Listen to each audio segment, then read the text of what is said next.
Cześć wszystkim, to ja, Buba, mistrzyni Tauron Ligi. Dojechałam na swoje upragnione wakacje, potrzebowałam ich od jakiegoś czasu. Przed kompletnym wychillowaniem wypadałoby jednak nagrać jakieś podsumowanie. Chwilę zastanawiałam się, co mam wam powiedzieć. Finalnie postanowiłam improwizować, zresztą tak jak zawsze.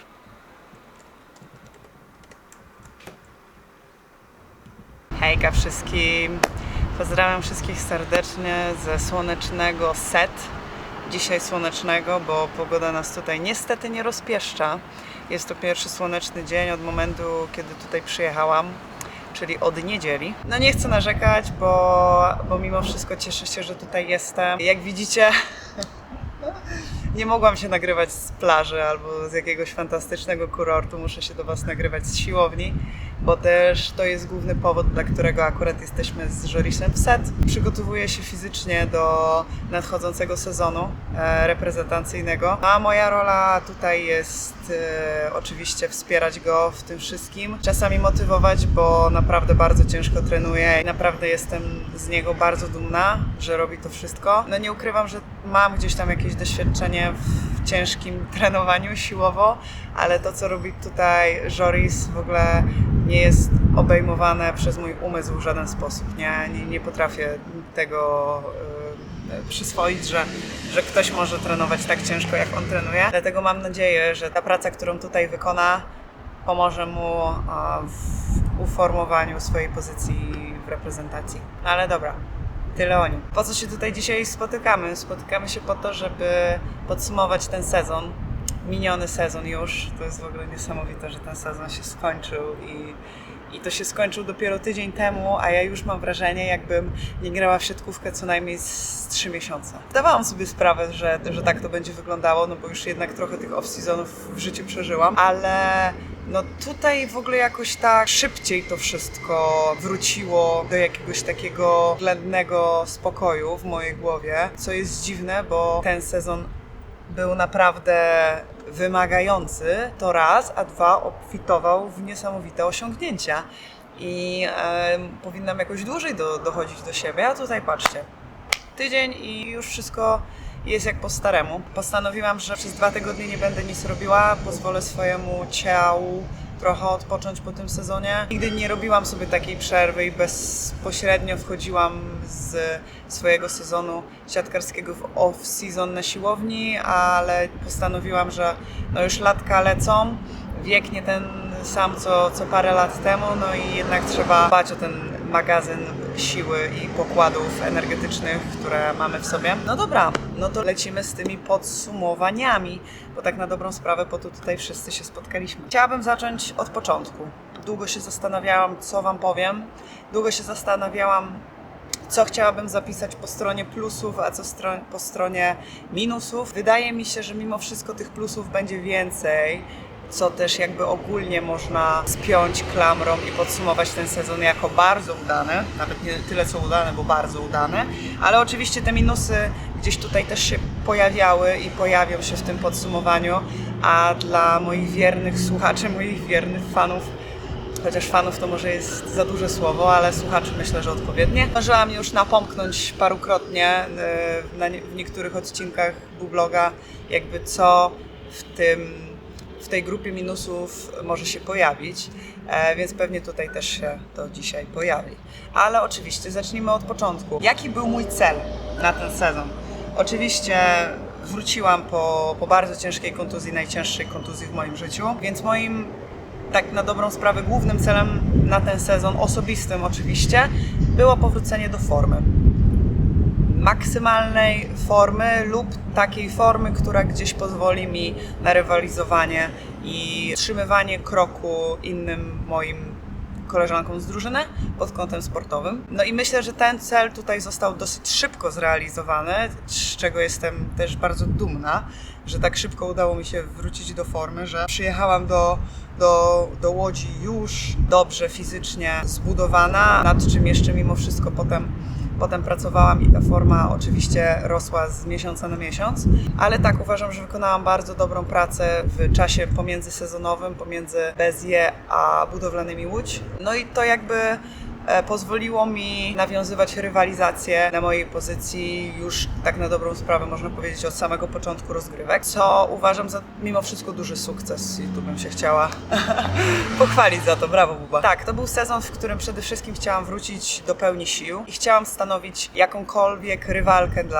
dla moich koleżanek na tej samej pozycji, bo uważam, że tylko w taki sposób możemy zmusić siebie do wychodzenia poza swoją strefę komfortu i nie mówię tutaj o takiej niezdrowej rywalizacji w całej tej sferze mentalno-fizycznej. Bardziej chodzi mi o po prostu taką zdrową, fair rywalizację, w której poziom sportowy determinuje to, czy jesteś na boisku, czy nie. I uważam, że tu możemy się dopatrywać w sferze minusów, pierwszego minusa. Uważam, że miałam pole do tego, żeby pojawić się w większej ilości meczów. Ja zrobiłam wszystko, żeby w meczach się pokazywać. Niestety to są decyzje, które nie są uzależnione ode mnie i na tym po prostu chciałabym ten temat zakończyć. Z mojej strony uważam, że zrobiłam wszystko i jestem bardzo z tego powodu zadowolona, bo nie sądziłam, że w ogóle będę miała taki moment w tym sezonie, w którym będę zadowolona ze swojej formy fizycznej, a tak było wielokrotnie. Także brawo dla mnie. Taki trochę minus, ale jednak plus, także to jest super. Kolejnym plusem, że udało mi się zdobyć nagrodę MVP. Pomijając fakt, że może to nie był jakiś mega wymagający mecz, ale jednak mecz. Kolejna kwestia, która mnie gdzieś tam w jakiś sposób cieszy, bo nie skupiam się specjalnie na tym i na mojej pozycji mimo wszystko wydaje mi się, że dosyć trudno jest zgarniać takie nagrody, a mi się udało i biorąc pod uwagę ilość meczów, które zagrałam, to super, że przy takim stosunku meczów zagranych i niezagranych udało mi się tą statuetkę MVP zdobyć, także brawo ja, kolejny plus. Kolejny plus, moje wejścia na etapie gry w Champions League. Uważam, że za każdym razem, kiedy było mi dane wejść na boisko, była to dobra zmiana. Udawało mi się zdobyć przynajmniej jeden punkt, czy to blokiem, czy atakiem. Uważam, że tą kwestię też by było miło z mojej strony pochwalić. Tym bardziej, że to były moje pierwsze występy w Lidze Mistrzyń. Jak najbardziej należałoby o tym tutaj wspomnieć. Co dalej? No dobra, i chyba kolejną rzeczą z takich moich osobistych wspomnień byłby ten nieszczęsny puchar Polski. No jakby niesamowitymi słowami określiłam ten sukces, bo jakby nie było, to jest sukces. No jakby zdobycie pucharu Polski będzie na stałe wpisane w moim CV, także te 2 puchary Polski już mam na koncie i niezależnie od tego, czy się pojawiłam na boisku, czy się nie pojawiłam na boisku, ten puchar Polski na zawsze gdzieś będzie do mnie przypisany, także dziękuję wszystkim moim koleżankom, które zdobyły ten puchar dla nas, dla mojej drużyny, dla naszej drużyny. I tak nauczyłam się już cieszyć tym zwycięstwem, a wszystkie moje rozterki, przemyślenia dotyczące tej sytuacji i tego turnieju już przepracowałam. Także jeżeli nie wiecie, o co chodzi, to zapraszam na mojego pierwszego premierowego vloga do ostatniej części tego vloga. Tam w dosyć obszerny sposób opisuję mój stan emocjonalny prosto po turnieju Pucharu Polski. Ale na ten moment już jest wszystko dobrze. Uważam, że temat został przepracowany, zakończony. Puchar Polski jest moim trofeum również. No i co? No i po raz kolejny muszę przyznać, że jestem z siebie dumna, że tak szybko do tego wszystkiego doszłam. Dobra, teraz jedna z kwestii, która uważam za niesamowicie istotną, czyli nasza drużyna. Wielokrotnie wypowiadałam się na temat naszej drużyny pod kątem tego, jak niesamowity kolektyw udało nam się zbudować, jak niesamowita grupa profesjonalnych, wyrozumiałych, empatycznych, cudownych osób przyjechała w sierpniu zeszłego roku do Łodzi. Jakiej fantastycznej grupie przyszło mi grać w tym sezonie, ale uważam, że to jest też miejsce na to, żeby po raz kolejny o tym wspomnieć, bo taka drużyna nie jest budowana co sezon i uważam, że tutaj trzeba przede wszystkim pochwalić zarząd, że postawił na te, a nie inne zawodniczki, ale też przede wszystkim musimy pochwalić siebie, nas jako zawodniczki, bo uważam, że nie było takiej osoby, która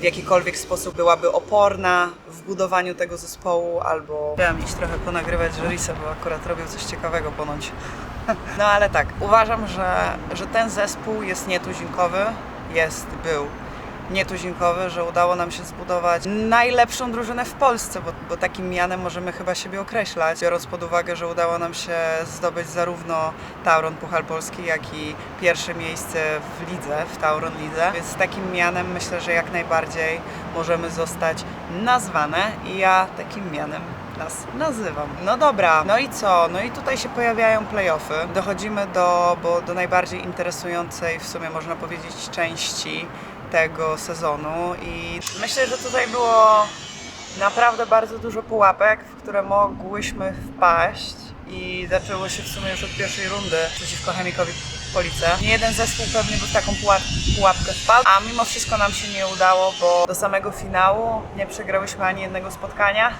Mimo że niektóre mecze naprawdę były wymagające i wymagały od nas bardzo dużej ilości zaangażowania, to wchodziłyśmy do finału z pełną pulą, czyli 4 spotkaniami na koncie i żadnym straconym. Tutaj też uważam, że były momenty, w których byłam gotowa na to inaczej. Byłam gotowa cały czas, przez cały okres playoffów na to, żeby wejść na boisko i pomóc mojemu zespołowi. I uważam, że tą rzecz trzeba pochwalić. To, czy ktoś to wykorzystał, czy nie, już nie mi oceniać. To są już nie moje kwestie do zrozumienia i do wytłumaczenia. Ale fakt, że zarówno mentalnie, jak i fizycznie byłam gotowa na to, żeby pomóc zespołowi, jest czymś, na co warto zwrócić uwagę i właśnie to w tym momencie robię. No i co? Mecze finałowe. Pokaz niezwykłej walki, niezwykłej siły mentalnej, niezwykłego wsparcia ze strony kibiców, które czułyśmy od pierwszego do ostatniego meczu. No to jest chyba jeden z największych plusów tego sezonu, czyli to, na jakie wsparcie mogłyśmy liczyć ze strony klubu kibica i wielokrotnie udowadniali, że bez wątpienia mogą nosić miano najlepszego klubu kibica w Polsce. Osobiście uważam, że niewiele jest takich klubów kibica, którzy są aż tak profesjonalni jak nasz klub kibica, bo wielokrotnie można było poczuć wsparcie zarówno w tych pozytywnych, jak i negatywnych momentach, po przegranych i po wygranych. Znam z doświadczenia takie środowiska, w których nie zawsze zrozumienie było czymś, na co można było liczyć po przegranym meczu, a tutaj wręcz przeciwnie, nawet na chwilę nie poczułam z ich stron jakiejś takiej pretensjonalności, ani chęci pokazania, że są nami zawiedzeni albo coś w tym stylu, więc uważam, że to jest też rzecz, na którą warto zwrócić uwagę, bo no, to nie jest norma. To nie jest norma mieć takie wsparcie i takich ludzi pełnych empatii koło siebie i uważam, że to też gdzieś tam przyczyniło się do tego, że nie zwątpiłyśmy w naszą siłę, że obróciłyśmy ten stan rywalizacji w finale na naszą korzyść i że udało nam się ostatecznie wygrać ten najważniejszy z meczów, czyli 5. mecz w Rzeszowie. Czy jest coś jeszcze, co bym chciała powiedzieć? Wydaje mi się, że nie, no bo to był naprawdę trudny, ale też wspaniały sezon. Z takich bardzo prywatnych kwestii, no to nie miałam za dużo możliwości do tego, żeby spotkać się z moim żurisem. Oni praktycznie w ogóle w Pieczędzie nie dostawali wolnego, a jak za każdym razem, kiedy my dostawałyśmy 2 dni wolnego i gdzieś mogłam wykorzystać to na wizytę w Pieczędzie, no to oni akurat mieli albo mecz wyjazdowy, albo jakieś inne plany, które totalnie nam to wszystko komplikowały. Więc pod kątem tęsknoty był to ciężki sezon, ale uważam, że poradziliśmy sobie z tym rewelacyjnie, więc to jest też jakaś taka z kwestii nie stricte sportowa, która mogła się tutaj przyczynić w jakiś negatywny sposób, a finalnie wyszło cudownie. Oczywiście wsparcie moich najbliższych, moich rodziców, mojej rodziny, na którą zawsze mogłam liczyć i chociażby pod kątem takich gdzieś trudniejszych rozmów, które musiałam gdzieś tam z kimś przeprowadzić w tym sezonie, no to oni zawsze byli na posterunku. Jakoś wcześniej udawało mi się zwalczyć, a przynajmniej starałam się zwalczyć te wszystkie odgłosy, które słyszeliście w tle, ale no do tej kolejnej części nagrywki po prostu już nie miałam cierpliwości. Nie wiedziałam, jak sobie z tym wszystkim poradzić, żebyście nie słuchali przez kolejne 5 minut tej drżącej piły w tle. Także postanowiłam, w momencie, kiedy to montowałam, postanowiłam dograć po prostu to zakończenie i już bez sensu z tym wszystkim walczyć. To jest niestety wliczone w koszta nagrywania w plenerze. Także dogrywam. Jest czwartek, godzina 22. Ja montuję dla Was Bubloga. Ta ostatnia część była skierowana dla Was. Była skierowana do Was, moi drodzy followersi, obserwatorzy i odtwarzacze.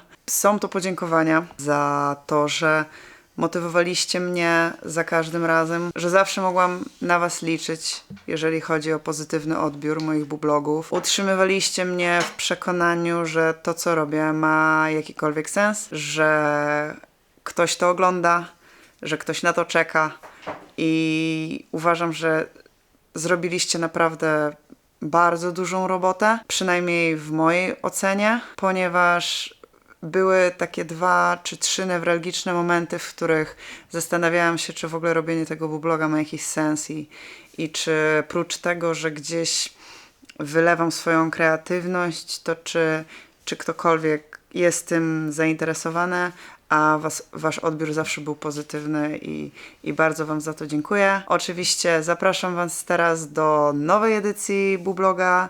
Będzie to edycja wakacyjna, którą tak na dobrą sprawę można powiedzieć, że już zaczęłam nagrywać, w których oczywiście będzie trochę prywaty, bo tak jak w sezonie skupiamy się głównie na tematach siatkarskich, tak w wakacje będziemy skupiać się głównie na tematach wakacyjnych. Pokażę Wam, jak spędzam wakacje, jak to wszystko wygląda, z kim spędzam wakacje, co robimy, jak wypełniamy sobie czas i w jaki sposób odreagowujemy po sezonie. Już teraz z tego miejsca Was serdecznie zapraszam do oglądania.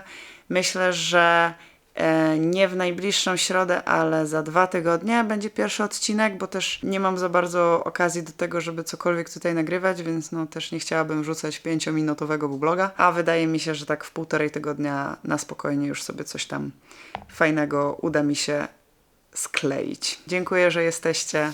Dziękuję, że zawsze byliście i mam nadzieję, że zostaniecie. Cześć. Skoro tu jesteś, to znaczy, że dotrwałeś do końca mojego bubloga, za co bardzo Ci dziękuję.